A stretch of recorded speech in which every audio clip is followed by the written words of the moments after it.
Jom sama-sama kami. Caranya mudah. Hanya klik join button. Terima kasih. Nabi Ibrahim manusia. Kalau kita kasih dengan anak kita, Ibrahim alaihissalam bukan dengan anak, dengan batu pun dia kasih. Ni yang kata Nabi ni, Rasul. Seorang Rasul ulul azmi yang kaya dengan kasih sayang, seketul batu pun dia kasih, apatah lagi anak kandung dia, darah daging dia. Tapi dia tinggal dalam ni seperti ombak. Ibrahim tak cakap dia, terus dia hilang saja Hajar daripada Ismail, daripada pandangan jauh dah berhenti Nabi Ibrahim mencurah-curah air mata. Tadi tahan dalam bergegar dah, berombak-ombak. Dia manusia biasa yang juga punya kasih pada anak yang Allah uji dahlah umur 86 baru Allah bagi. Kemudian selepas berapa bulan menatap anak yang masih menyusu itu, Allah suruh tinggal di padang pasir. Dan nampak pengorbanan. Inilah Aidil Adha, hari raya pengorbanan. Udhiyah itu pengorbanan, tadhiyah itu pengorbanan. Maksud dia, Ibrahim mengorbankan dunianya untuk dihadapkan kepada Allah Subhanahu wa taala. Dia pun berhenti daripada jauh, dia pun berdoa kepada Allah. Rabbana, Tuhan kami, inni askantu min dzurriyyati biwadin ghairi dzi zar'in 'inda baitikal muharram.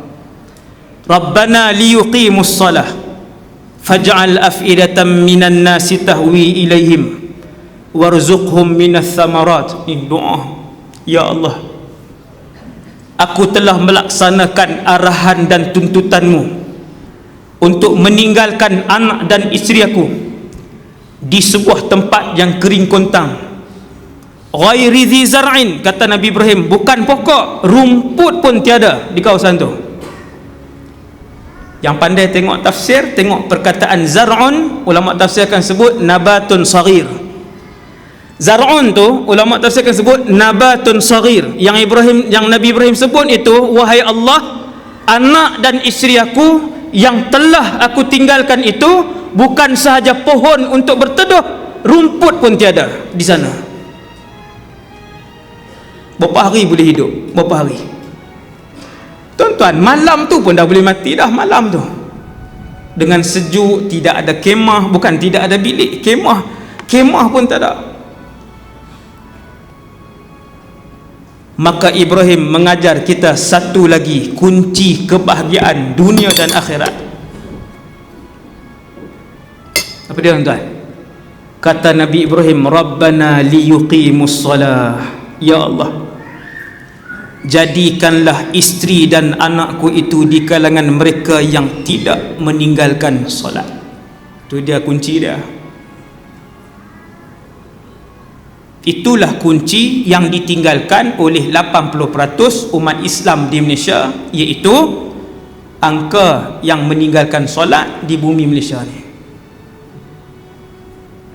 Nabi Ibrahim tak minta kedai runcit sebuah. Nabi Ibrahim tak minta, ya Allah berikanlah baju 2-3 keping kain kepada mereka. Ya Allah hantarlah setiap hari sebotol air. Nabi Ibrahim kata, ya Allah satu je, jadikanlah mereka di kalangan yang menunaikan salat. Kerana Nabi Ibrahim tahu rumah yang dipenuhi anak-anak dan isteri yang mengerjakan salat, rumah yang dianggotai oleh ahli keluarga yang salat, rumah itu akan dipelihara, dilindungi, diberkati dan dijamin oleh Allah Subhanahu wa taala. Itu kunci dia. Dan kunci asas inilah yang dibuang oleh majoriti orang Islam di Malaysia. Kemudian mereka heran, gaji saban tahun makin naik tapi duit tak cukup. Anak semakin tahun makin bertambah tetapi membuatkan hati semakin resah. Pelik, duk heran. Rabbana liyuqimus salah. Lepas tu Nabi Ibrahim pergi tinggal. Sampailah Nabi Ibrahim datang semula. Ni hak cerita korban ni. Ni baru masuk ceramah. Tadi mukadimah. Saya berhenti insya-Allah. Saya sikit je boleh tak?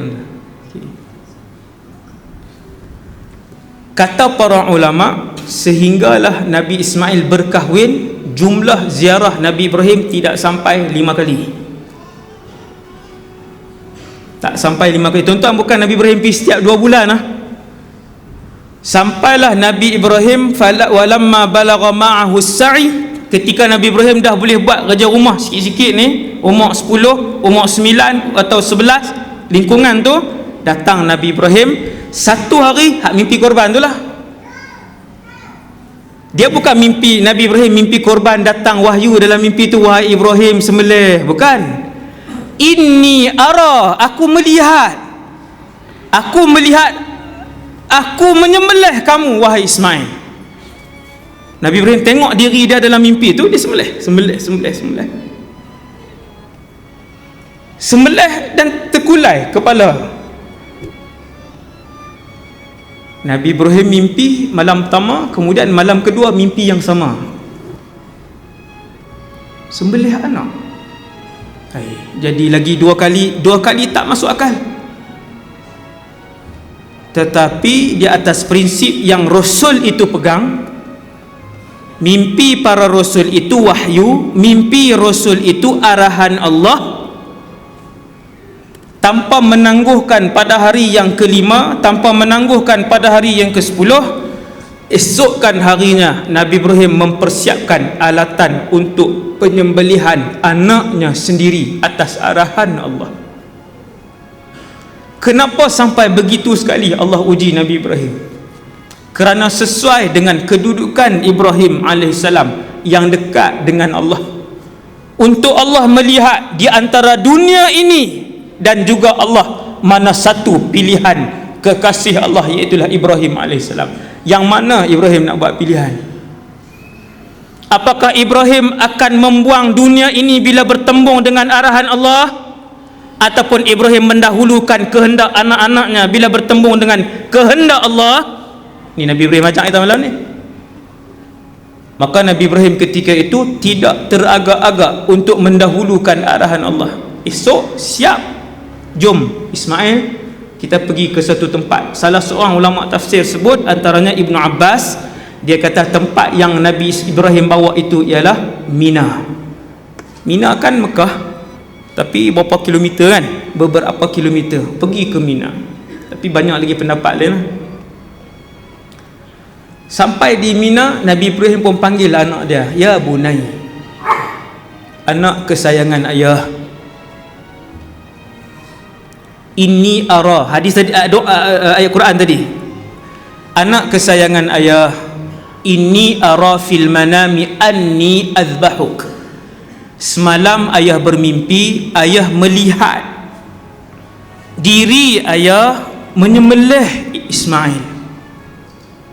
Bukan dapat arahan suara, melihat diri. Dia kata sembelih, ambil pisau, ikat anak dia bagi elok, kemudian potong kepala anaknya. Kalau zaman hari ni tuan-tuan, arahan tu dapat kat kita, nak buat kat anak tuan-tuan. Bukan tuan-tuan, sekali dengan saya, sebelum kita sebut, anak tu hilang. Sebelum nak sebut tu. Tetapi Ismail alaihissalam, sesudah ayah dia sebut, wahai anak kesayanganku, ayah bermimpi, ayah tengok ayah sembelih kamu, sambut Ismail alaihissalam dengan jawapan yang penuh dengan iman, ya abati, ayah, if'al ma tu'mar, ayah buat apa yang Allah suruh. Tuan-tuan, saya dan kita semua kalau jadi anak waktu tu,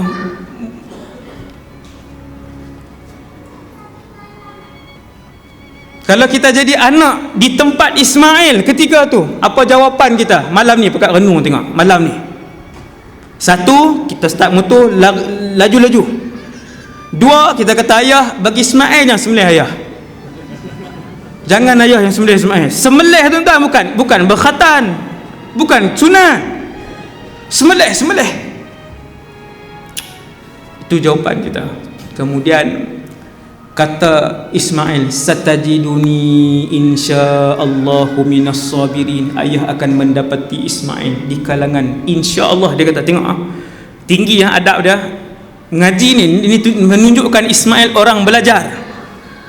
Kamu akan mendapati aku bersabar. Yang tu tak ngaji lagi. Hebat dah jawapan tu. Tapi tak kurang lagi. Satajiduni insyaallah. Ni hebat ni. Ayah akan mendapati alung insya-Allah di kalangan orang-orang yang bersabar. Buat ayah. Kedua-dua beranak mempersiapkan proses penyembelihan tu. Ditajamkan pisau, dia ambil tali. Kemudian Ibrahim menolak badan anaknya supaya muka Ismail tidak menghadap ayahnya ketika disembelih. Falamma aslama wa tallahu lil jabin. Ni Allah rakam peristiwa ni dalam Quran. Ketika mana kedua-duanya telah redha dengan keputusan Allah. Tengok, ayah redha, anak redha dengan Allah, redha kepada kemuncak keputusan dan arahan Allah. Falamma aslama dua orang, ada alifnya. Falamma aslama, kedua-duanya telah pun redha kepada Allah. Watallahu lil jabin, kepala Ismail telah diletakkan di bawah.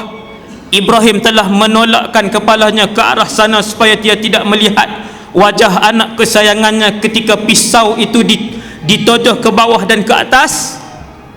Wa nadainahu ya Ibrahim. Nabi Ibrahim pun letak pisau, telah pun ditirus ke bawah pisau tu, bukan baru letak kan. Bismillah, Allahu Akbar. Nabi Ibrahim turunkan pisau tu ke bawah, tak makan. Dia tarik pisau ke atas, tak makan.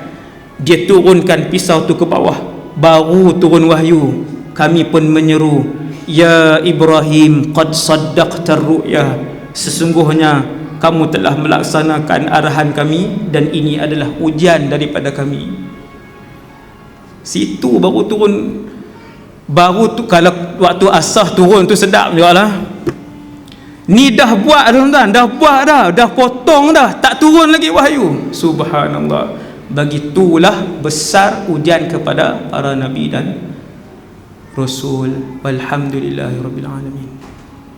Ngangor lagi nampak. Habis dah tuan, habis dah ni, baru break dah.